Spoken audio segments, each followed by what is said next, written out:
it's kind of like spoken word meets baseball. You know what I'm saying? Yeah, Like, yeah. what goes into that? Do you write this stuff down? Or do you chat GPT it? Like, I mean, like what like talk to me about the process of kind of getting in with that whole prose spoken word vibe that you provide to the MLB mixtape.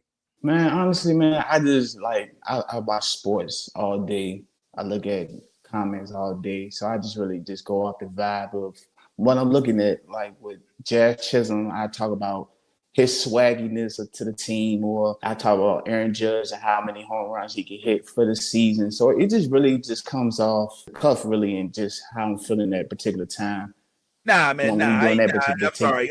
sorry. Nah, man. You keep doing this humble thing, but like you like you not just sitting there like you not freestyling. You know what I'm saying? Like, all right, look, for anybody who's listening to the sound of my voice, I implore you to like just listen all the way through to a full song, because at the beginning, or the full track, I should say, because sometimes you'll Yeah, get a compilation of tracks within one drop, right? And G will hit you off with the bars, and then towards the latter half of it, it's almost like a melodic, poetic encyclopedia that comes in the form of KRP, and he's sitting there yeah. like, yeah, you know, I just be trying to, but it It, sounds like hella enlightening. Like I implore you to get to that part of the tape, man. So I appreciate your humility and all that, man. But I'm just yeah, letting you man. know, like it's really dope, and I love the combination of both of y'all. It kind of like reminds me, and I'm gonna bring G in on this. It reminds me of back in the day when I used to listen to Wu Tang a lot, right? Yeah, And Wu Tang used to always have like a 5%er or some crazy dude who would be on there. He'd like get on there and he'd like,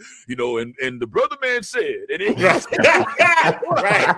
There'd always be like one interlude where he's like, and I yeah, tell one, you know, arm, leg, arm, head, you know, it starts like just sitting there spitting all these facts.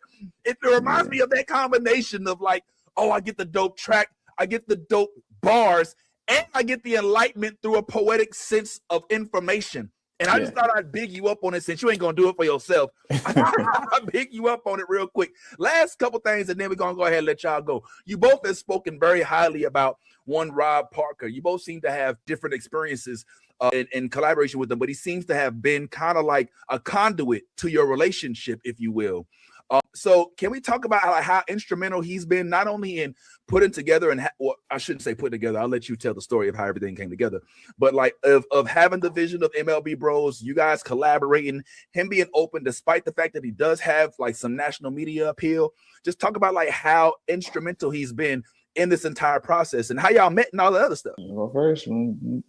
Yeah, Yeah. I'll go Go kick first. out. Well, you know, Go I kick know out. Rob since I was younger.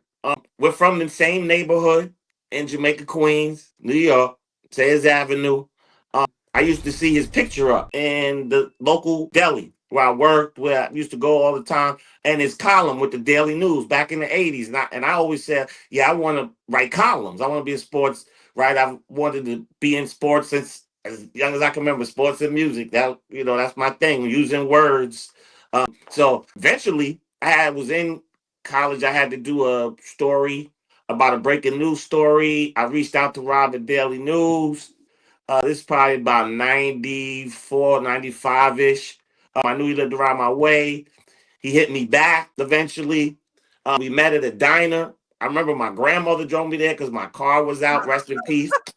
My Oh, grandmother, since passed, but she always asked why. She drove me there. I met him. We spoke. I did the story. It was about an article he had done on Mickey Mantle and the family called Drinking Together, Sinking Together, where, he pretty much exposed the alcoholism throughout the Mantle family and how it hurt the family.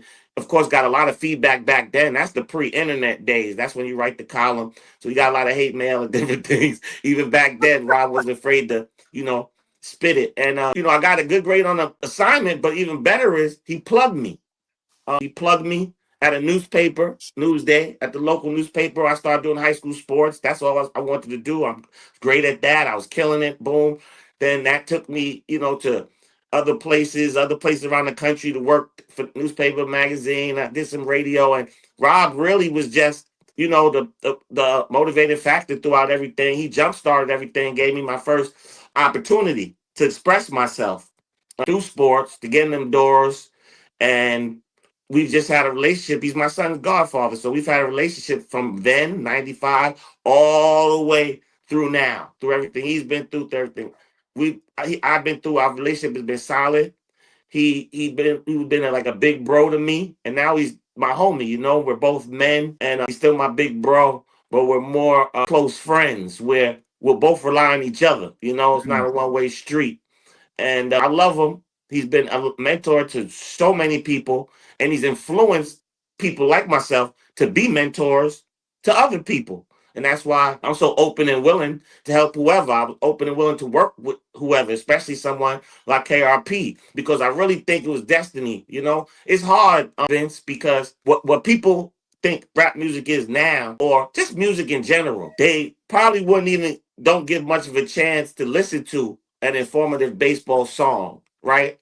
But you know, we get good views. But I would just implore everyone that likes sports, period, to really take a listen to the MLB Bro Show podcast mixtape. To really, you know, listen to the music, listen to the words. The music's melodic, it's beautiful. It captures the essence of what we're trying to do, and really, it's just testimony and poetry. And we write about the culture of the game. Sometimes the struggles that black players have gone through before and gone through now.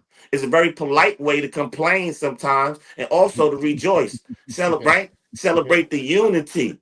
Yeah. The unity on a baseball field and how color doesn't play within the lines of athletics. Although they try to make an influence outside and change what's inside. So we're from the heart with this. There's only one place where you're going to actually get testimony rap. Like you say, people make baseball songs all the time. But when you deal with the MLB Bro Show podcast, mixtape, KRP, The Gambler, you're opening a baseball Bible, right? And reading it with some funk behind it.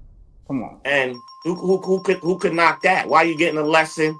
And we do it for people. That's who we do it for.